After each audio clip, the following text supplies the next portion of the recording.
All right, so I'll do you one, right? Because it's privilege. Oh, thanks. Sure. Good evening. Oh, come on. Hell yeah. Act like you're happy to be here, okay? I mean, we are, you know.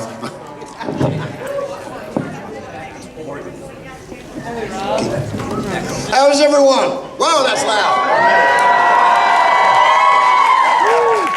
You don't need these microphones. No. You shall blow them away with the majesty of our voices. Quite. To the back of the room. Y'all look so pretty. Aww. You got a pretty mouth, boy. You got a pretty mouth, son. Oh my God, did I say that? Remember we talked about inside voices and outside voices, Paul. We've been over this. Oops. Okay, hi everybody, I'm Paul St. Peter. And I'm Scott McNeil. Hi, I'm Christina V. Hey, I'm Max Middleman. Okay, we can all go home now. Thank you. Okay, you guys have been great. Thank you. It's great, yeah. We've done our part. Woo! This is where we just stare at each other. It's time to close the doors again and pump in the interesting gas. Soon you will begin to feel relaxed. You may experience a mild tingling in your extremities. Then all of your worries and problems will be gone, along with most of your personality. And what small change you might have in your pockets. I don't know how their wallets disappeared. It was weird. Okay, guys, welcome to Voice Actors Unplugged.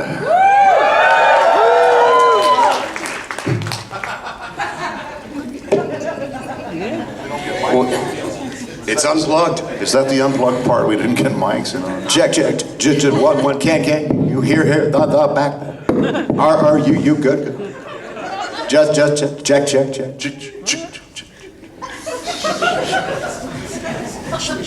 Okay, well, that was interesting.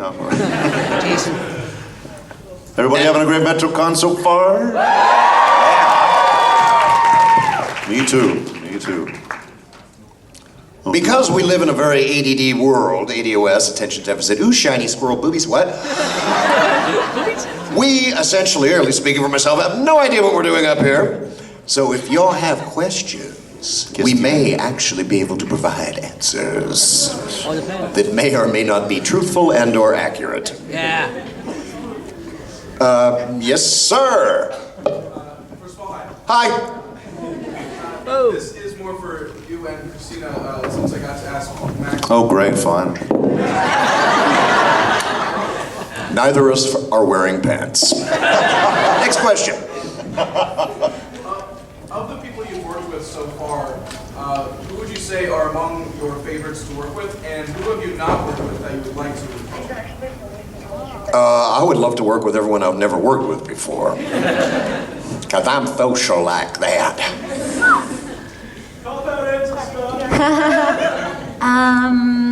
I had a really great time working with Rebecca Sugar on Steven Universe.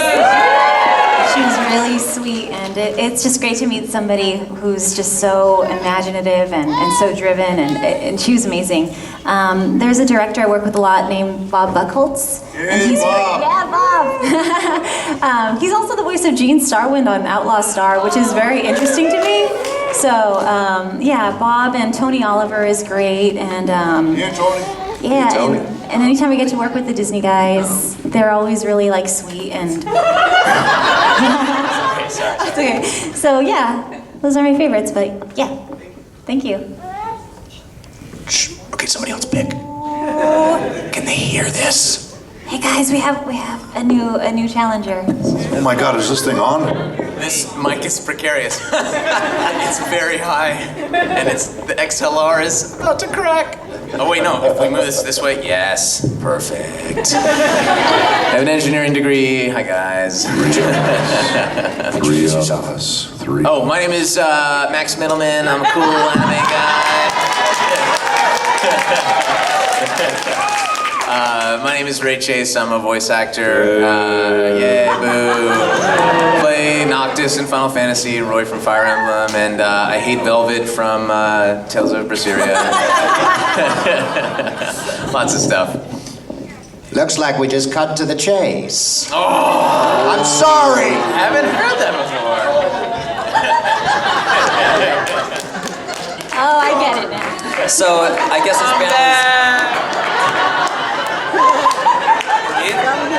You can leave, yeah, you can just leave. one voice actor eliminated.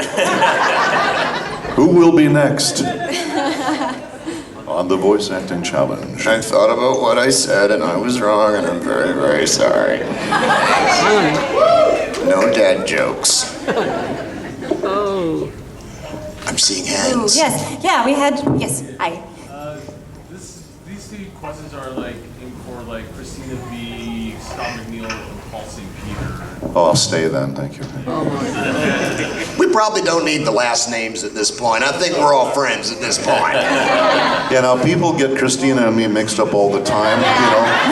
So they need to use the last names, I get that, but by now we all know each other well enough. They both have dancer legs. Christina. Yes. How was it like when you did like your take on Fujiko Mine, when you did like your take on Fujiko in oh, and Lupin. on the third, like the Jenkins grave? Sure. It was pretty nerve-wracking if I'm being TBH. Because she's such a well-established character, and a lot of my favorite voice actresses have played her in the past. And you know, when they called me into audition for it, it was just kind of one of those surreal moments. And then they cast me as her, and then you know, she was naked for most of the movie, so that was interesting too. But yeah, it's really cool to be able to play like a character that I grew up with, and I'm glad I got to have a turn as her. And Scott, you voiced like when I was a kid, you used to voice Rat Trap in Beast Wars. What was the funniest part? What was your most hilarious like line that you did when you voiced Rat? It doesn't involve farting? Oh, that show was unbelievably fun to work on. Because the writing on it was brilliant, the cast in it was great. I had fun because I played 4 of the main characters on it, so it would be like, okay, Scott's got one of his scenes coming up. And it would just be, you know, live. It was like, insolent vermin. One more crack like that and I will take you out the old-fashioned way. Brutally! You would like to see you try it there, Dino Boob. Or should I say, I know, shut up, Red Trap. We're gonna, you know, Waspinator would come in. Waspinator never get to fight for anything. Waspinator has a headache in his whole body. And then Silverbolt, strong, proud, brave, and smart like a bag of hammers. So, I mean, that's basically what it's like on the inside of my head, but I got to wear it on the outside. And it's noisy. So, in other words, I had a ball. That was like playing on the monkey bars all day. And Paul. What? Yes, my son. And when you're St. Peter, you say, yes, my son, a lot. Right? Of course, like, during my childhood, you voiced the Digimon Leomon. Yes. And of course, Gorbon and Stingmon. But you notice that Leomon is notorious for dying in a lot of... Well, my very first series was Robotech, and that was, I played Zor Prime in the second chapter called Southern Cross. Episode 25, I blew myself up in a spaceship. I didn't know that that was going to be the pattern of my career, because almost everything I do, I get killed. And yeah, so the first time that happened, I got, you know, sucker punched as Leomon, and I was on the ground, and I think I said something like, you know, remember, you're a lion, you have a lion's heart. And I went, oh, and I thought, oh man, and they said, no, he's coming back, don't worry about it. Like, you also voiced another lion character in One Punch Man as the Beast King. Beast King, yes. I found it very like when I first heard your voice as the Beast King, I thought like you're Paul voicing another lion character, and he dies again. Oh, yeah, and the thing was, when they brought me in, they said, oh, here's a picture of your character. I looked at it and I said, okay, just a minute, you know. It's almost identical to Leo Mon, and I said, well, I know what voice I'm using too. So, and yep, they killed me, one episode, dead, you know. You're yes, welcome. I'm sorry. How many punches did it take to defeat him? As usual. One. In the back there, sir, with the red stripe. This is a question for Scott. Many years ago at Chaoticon, back in the World Chaoticon, I asked you a question regarding a role that was featured on your Wikipedia page. It says Duratan on World of Warcraft, World of Warcraft, and you had a rather whimsical look. Oh, that's right, because I wasn't allowed to say anything back then. All I need is a fellow warrior at my side and a wolf at my back. That's correct. Oh, yes. Now, keep in mind, I have been playing that game every day of my life for the last 10 years. I was busting. I was just like going, I can't say anything, I can't say anything, I can't say anything. And then I had to stop playing the game because I was in it. I was like, Yeah, dude. But that was my big exciting news that year. Quick story. I played a character in World of Warcraft as well, and my brother plays it a lot. And I came home one day and walked into his room, and my voice was coming out of his computer. And I walked up behind him, and as my character was like, it was Prince Ferrandus, and as my character was like, save us, and then I'd walk up behind him and be like, save us. And I would just echo all of the lines that came out of the computer, and after about 3 or 4 lines, he's like, Is that you? And I was like, yeah, bro, it's me. Yeah, you know what I do for a living, right? Yeah. So that was fun. Oh, God, that's funny. And I just did some more stuff for WoW too, which I'm really excited about. And another really cool one that I can't talk about at all, although it might take place in rural Montana. Oh, nice. And I'm pretty stoked about that. Where men are men and sheep are nervous. Yes, right there, please. Yeah.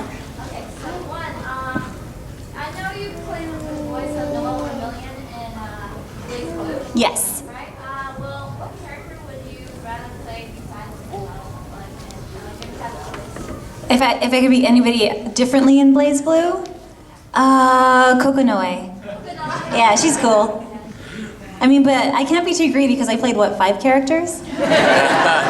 So, yeah, I play like Noelle and Moo and Nu and Lambda and cats and stuff. Sure. Nice joke. Versus a super driver? Sing? Okay. It's been so long. Super driver, don't give up, 'cause la la la la la la la. I won't stop till I reach the top. Get ready, go.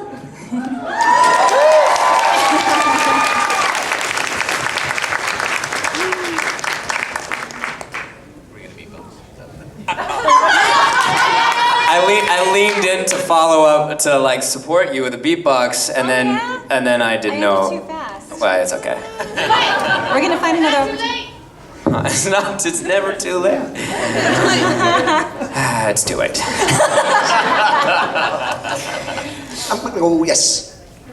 Sorry for the rude point, but... Do it. It's for Max. I was wondering, I know you played Flag in Miraculous Ladybug. Yes. How hard is that on your voice? It's not. Does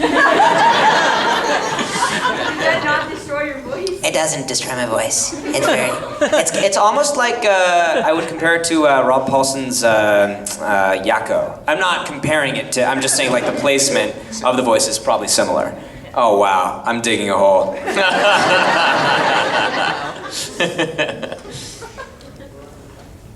Oh, so many questions. How about over here?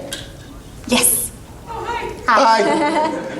First of all, I'd like to say I'm really glad that you guys are here. You are a really big inspiration to me, especially because I want to get into voice acting myself. So my question is, since you guys are all very talented voice actors, Oh, stop. I was wondering. How much was that? $20? Was it? I'm a broke college student. I have no money. But I was wondering, when you first started to get into voice acting, was there a particular character from a show as a kid that inspired you to become a voice actor? Interesting. For me, it was Sailor Moon. Yeah. That's my higher answer. I would say for me, I used to run home from school to make sure I could get home right at 4 o'clock for Kimba the White Lion. Okay. Oh, great, thank you. And my inspirational character was Daniel the Baboon. Oddly enough, about 20 years later, somebody was trying to bring the show back, and we did a pilot episode, and what did they cast me as? Daniel the Baboon. Unfortunately, it sat on a shelf. It's never been produced again, but I was there going, yeah, I remember the voice. I remember doing it just like this. And so the director was excited. Oh, wow, it sounds just like him, and never ran. Casey's. I mean, I grew up with all the Warner Brothers, all that stuff, I do for a living now what I used to get kicked out of school for, you know. Actually got kicked out of theater school for that. You said actor, the voice actor, and Paul and I both hit on this, and I think it's important. It's actor first, always. You know, I spent 4 years full-time classical theater training, physical dance, blah, blah, blah, blah, blah. But I've always had dreamt of doing this thing because I have these voices in my head. I was in Disneyland, which I was obsessed with, and I finally managed to get myself and my family down there when I was 12, and I'm in the Haunted Mansion, and you hear Paul Frees's amazing, that, welcome, foolish mortal. I found out that he was also the voice of the Pillsbury Doughboy, and something in my head went, beep! I'm not alone. And I went, that's what I want to do. I didn't think it would ever happen, but that was the moment. Thank you, Paul Frees. He's dead now. You know what we should do is whoever just got the last question, you have to stand up and then pick the next hand. Oh, nice. Oh, yeah. I love you too. Let's see. You were raising your hand for a while. Yeah, but she forgot her question by now. It's been so long,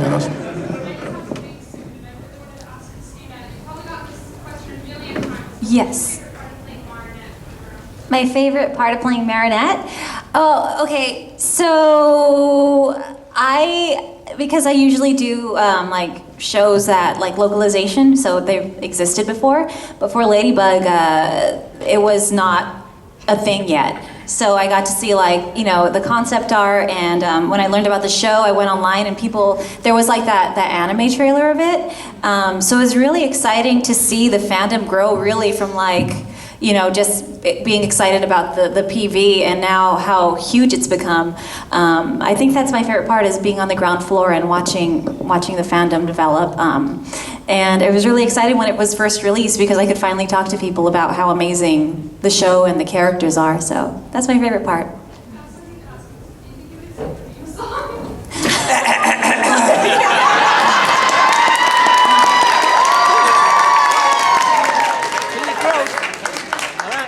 Life finds a way. Yeah. Let's go. Another day, I'm back at school. I think about him, he's so cool. He looks at me, I look away, but does he see me anyway? Ah, la la la la la.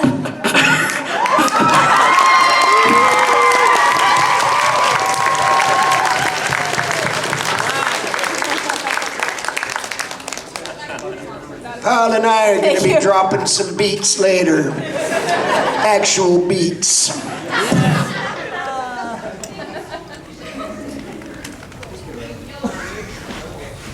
you have any least favorite roles? No. I'm a polyphonic prostitute. If you pay me, I will make those sounds. They're all golden. I don't work at McDonald's. I do not have to sweat for a living. It's all great. Yeah, I suppose we can all say the roles we like the most and that sort of thing, but I'm an actor and I get work. And no, I don't dig ditches, you know, so it's great to be able to do that. So it's hard to say roles we don't like, that sort of thing. Typically, I'm in love with everything I do and I make sure the director and the writers know it too. You get to pick the next one, son, so do stand up.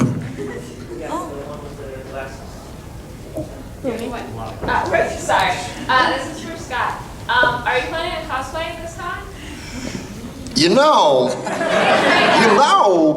it's funny you should ask, That was kind of an odd accident. That was good friends of mine from Boston, just suddenly got before coming down here and went, we made you a Koga outfit. And I'm like, oh, it's gonna be awesome. And it was, but we went, how are we gonna get, because I know a lot of people here, and I do tend to be chatty. So we went, okay, so we set, and got me pinned into this thing while I was sucking my gut in heavily. And put like people in my hat running in different directions and trying to run this blockage and this interference going, it's gonna be a madhouse. Walked into the convention center, and it was like, if you wanna penetrate the hive, dress as a bee.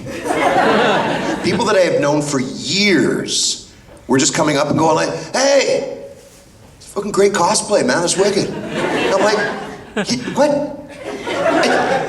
It was absolutely a change of identity. I mean, it was just the perception was no longer, it was, I'm like, dude, I just signed your boob. We've known each other for years.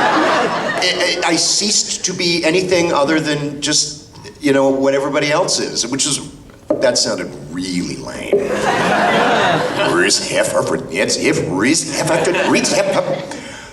But it was really cool, and it was tons of fun. And then when I came running into my panel, everybody kind of lost their mind, and then Great, I was there for that panel. Yeah, it was fun. I was there.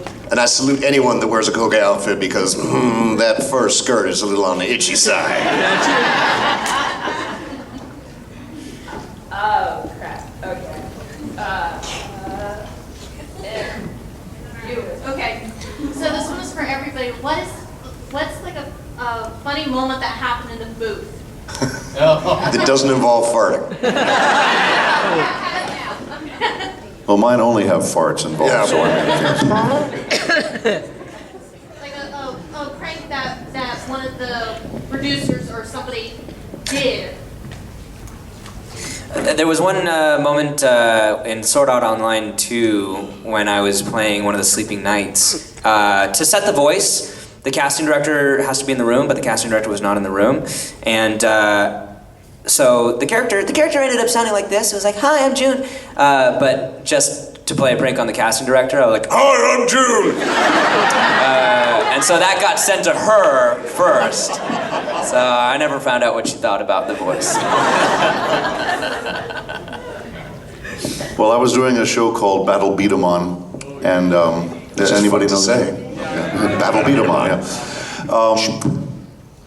My character, who was Armada, was this big, huge, fluffy kitty, Oh, yeah, if you guys know the show, okay, I was a big kitty. And Armada sounded like this. I use this voice all the time, And they always talk about these other actors that when they do their first take, they always do a comic take, just for the fun, And so I was... I'm killing this thing now. Thank you. My heartbeat's increasing. I'm not sure is it reading me? So, and I don't do that. I tend to rehearse on the first take, or sometimes we do it in one take and that's the end of it, right? So they said, well, this other guy's really funny. I thought, okay, well, I'm going to do one. So I waited for my moment. Armada had this one scene where he was going to lead the kids through this tunnel to whatever was going on with the show, right? And if you think in terms of what you're watching on TV, the camera is pointing at the characters, and we talk about off camera and just as though it was a film or whatever. Well, Armada leans there, sticks his butt up into the camera, looks over to the kids and says, "Follow me, kids." You know? So I have 4 flaps. I thought, what can I do with this? So they got up, and sure enough, he sticks his butt in the camera, and I said, "Now sniff my ass."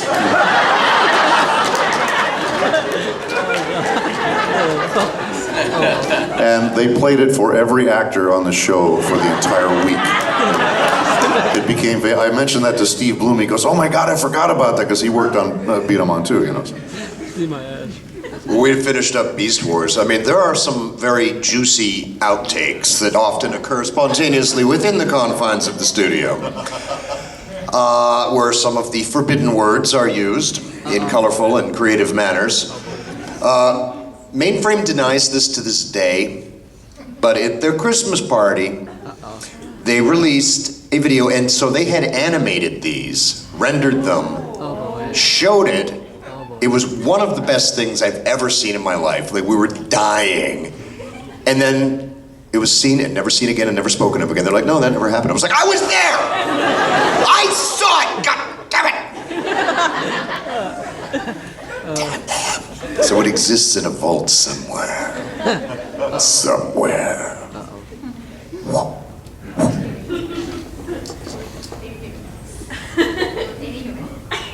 Shush, Caleb. No. You're the black with the glasses. Yeah, this is another question for Christina B, and this time Max Middleman. So, I was wondering, what would it be like if Mio from K-On! Found out that Cesare is the same voice actress who voices Hawk the Pig from Seven Deadly Sins? What would her reaction be? Well, I can tell you my reaction, having voiced both those characters. Hawk is one of my favorites, and working with Chris Kaysen, it's mostly just laughing through takes. So yeah, it's great. I'm glad I get to play so many different kinds of characters. What would Mia react? What would her reaction be when she finds out Cesare is the same voice actress as? This is so meta. I think she would just think it's cute. And probably would walk around making pig noises all day like I do, so. Wouldn't she have a life crisis now knowing that she's not real? That's not her real voice. Yeah. Right? And everything she says is actually someone else, like a puppet? Yes. I'll have an existential crisis. I can see that happening, actually, with that character. She's very nervous, so, yeah. And Max, what was your favorite part when you voiced Hallelujah from Shin Megami Tensei Apocalypse? I mean, Shin Megami Tensei 4. You voiced the character named Hallelujah? Yeah. That's awesome. Yeah. I'll never forget how to spell hallelujah. Hallelujah.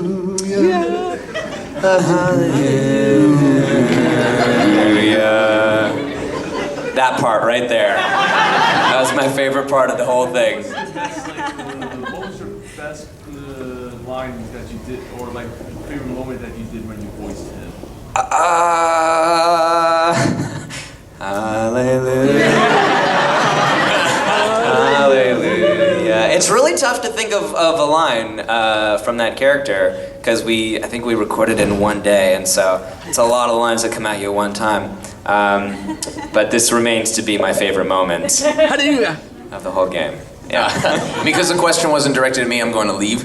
I actually have a lava tech rehearsal to go to. If you guys are around tomorrow night at 6:30, hopefully we're gonna see if we can get the projector to work, and we'll actually have a show with me, Max, and Robbie Damon. So thanks, you guys. What kind of show, Max? What kind of show is it? It's an improv and sketch show with audience participation and prizes. And remember, you could be sitting in the splash zone. Cool. Down here, please. Skull Leader. Skull Leader. Skull. Yeah, he's not picking them. Okay. Fuzzy, what up? Love Robotech. You guys are all great, but this question is for Scott. Aww. Scott, what's it like being the only person to do the role of Wolverine that's an actual Canadian? And could your version of Wolverine beat up on Steve Bloom's version of Wolverine in a fight? Oh! Shots fired. Wolverine has never been voiced properly. Ever. Because either, it's like, of course, he's always basically a variant on, don't make me get all Canadian on your behind. Or he's Australian, which is really weird. And I'm both Australian and Canadian, so I went, hey, I could do that. But I've also been to northern Alberta. The real Wolverine is, so frickin' scene, buddy, coming over the hill, right? Fucking drop my Ryan Coke right there, schnick fucking pound him right now. I did a whole bit on that. Somebody went, if you record it, I will animate it. I want this to happen. Because I was up there shooting a film, and I'm like, I'm not making this up. Sometimes we do talk like that. Oh, fucking buddy, man, I'll frickin' pound you right now, right? Hockey fight you right here. Fucking put the Ryan Coke down, bam. If you ever want to turn a Canadian into Wolverine, just give him rye. It's like kryptonite for us. Yeah. It's the forbidden cocktail. Woo. I totally kicked Bloom's ass. But I like Steve, so I wouldn't. Oh, please. Down here, please. Yeah, right. Yes. Hi. So how stoked were you when you found out you got the role of Ryuji from Persona 5? I was super stoked. I actually remember saying, I was talking to Ray and Robbie at the time, and I was like, I just want Ryuji. I don't want anything. Because Ryuji has a personality. I was so stoked. And then I found out he had more lines than anyone else, and I was like, yeah. Probably don't take my request, but could you please say, for real? For real? You're welcome. I see a Saitama way in the back, so I'm going to choose you. It's not a cosplayer, it's just a Saitama figure. So this is a question for all of you. I wanted to know, have you ever played a character that really affected you emotionally because you related to them so much? And so they're probably like your baby now? Well, there was this serial killer. Oh, is this thing on? Oh my God. He really hated cereal. Frosted Flakes, dead.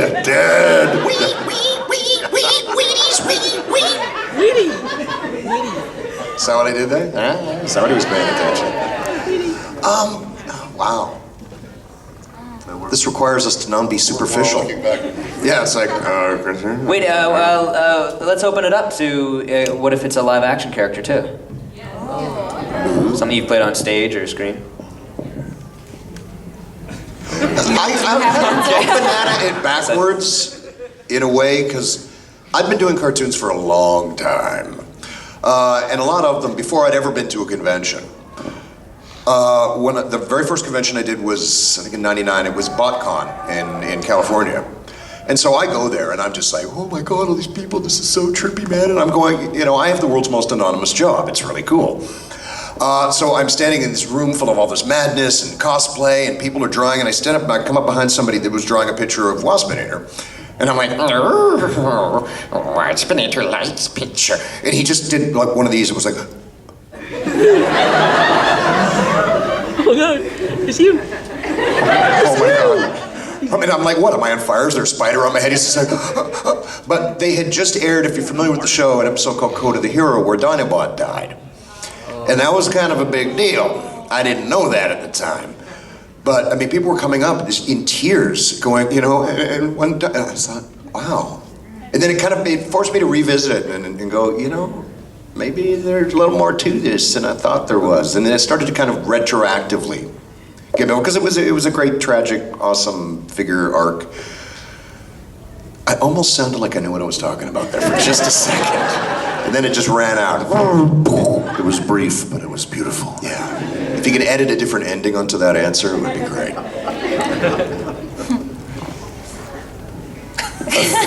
Most affected, you say? Like, you know, a role that affected you the most? Wow.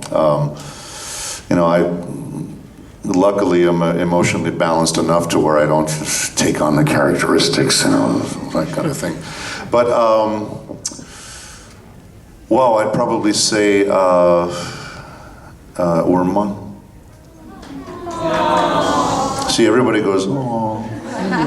Well, you know, I don't want to bother anybody, but, you know, I'm feeling very larval right now. So, what kind of affected me the most was, first of all, people were listening to my work.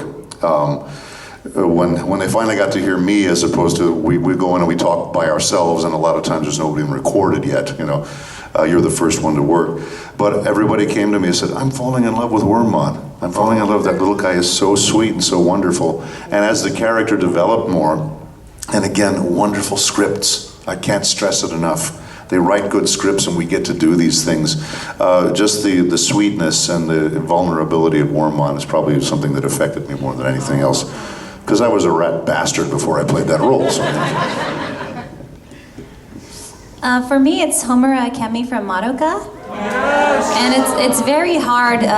It was difficult to record a show, and it took a long time, you know, at least 2 months, when really you just want to see what happens. So recording like any show is like watching something in really slow motion.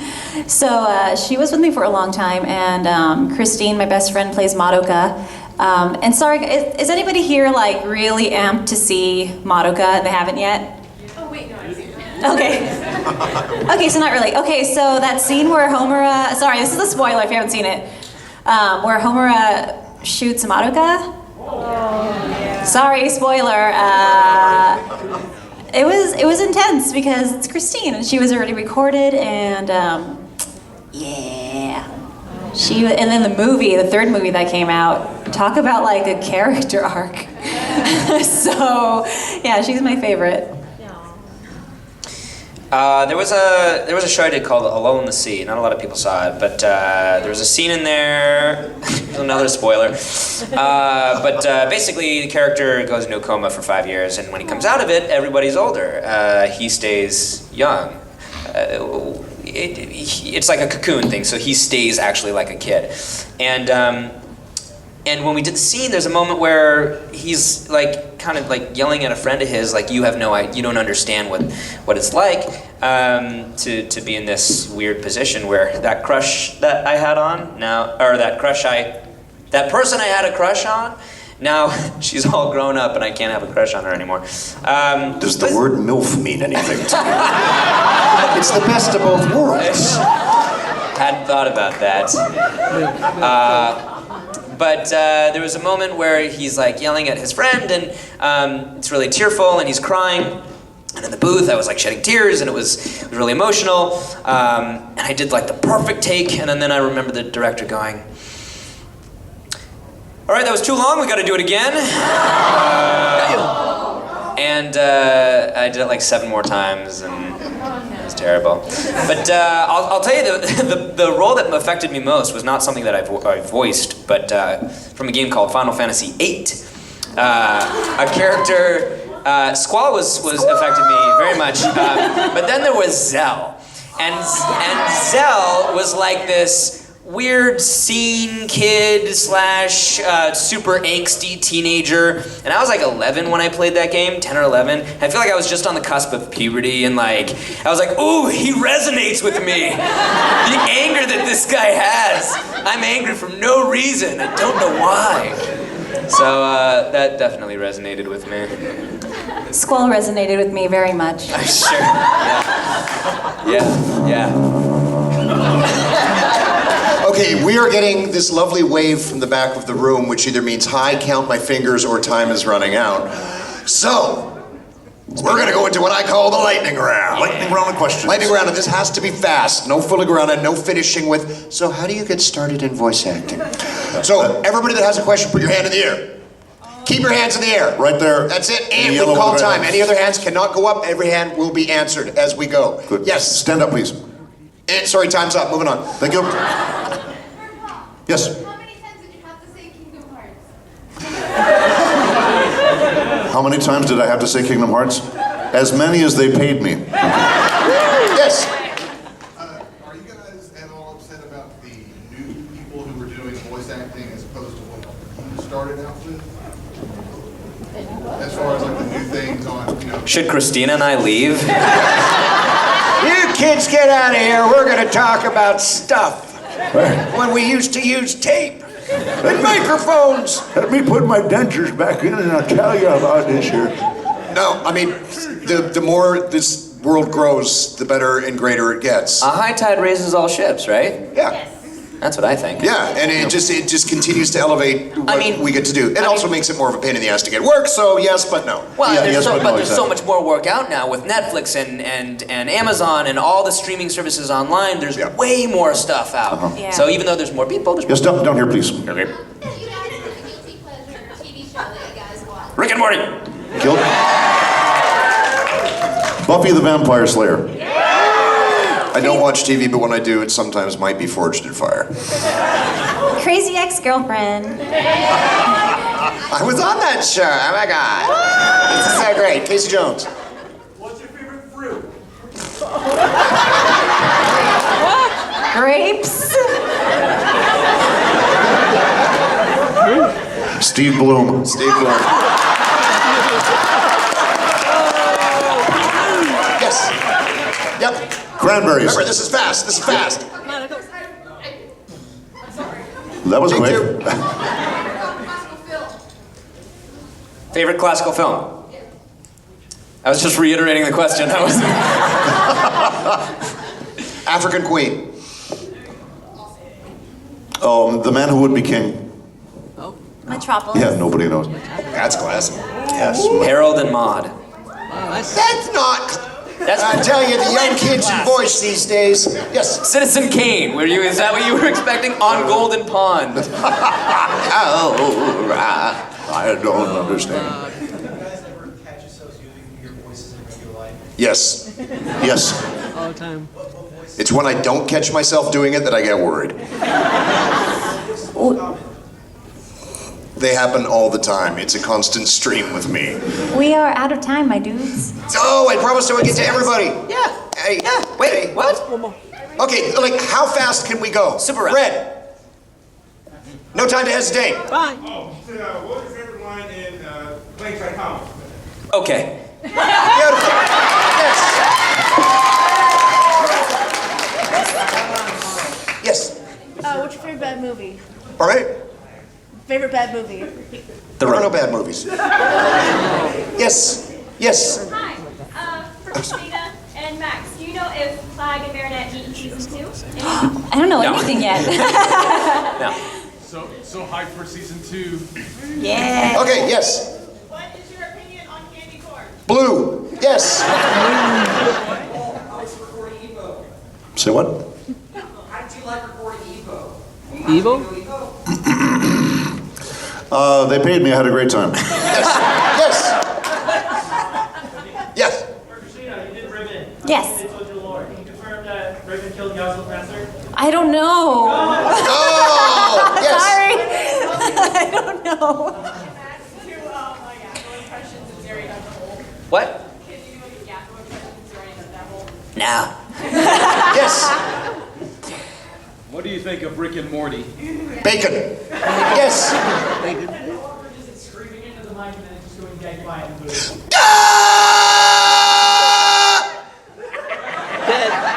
Yes.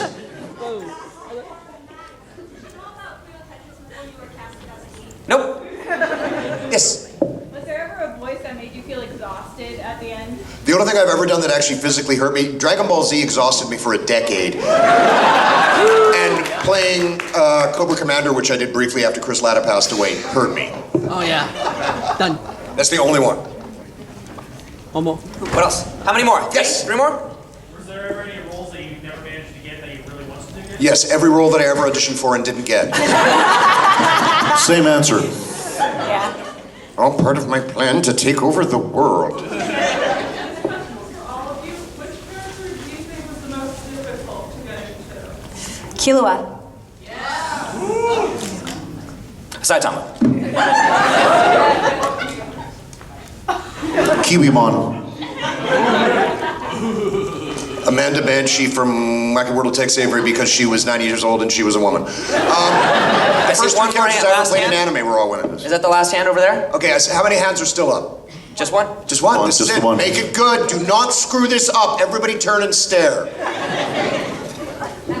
So, for this to be off to the side here, for Christina, in Knights of Sidonia, when you played the 22 Lupita sisters, Yes. how difficult was it to differentiate, like, voice-wise, between the two that actually spoke?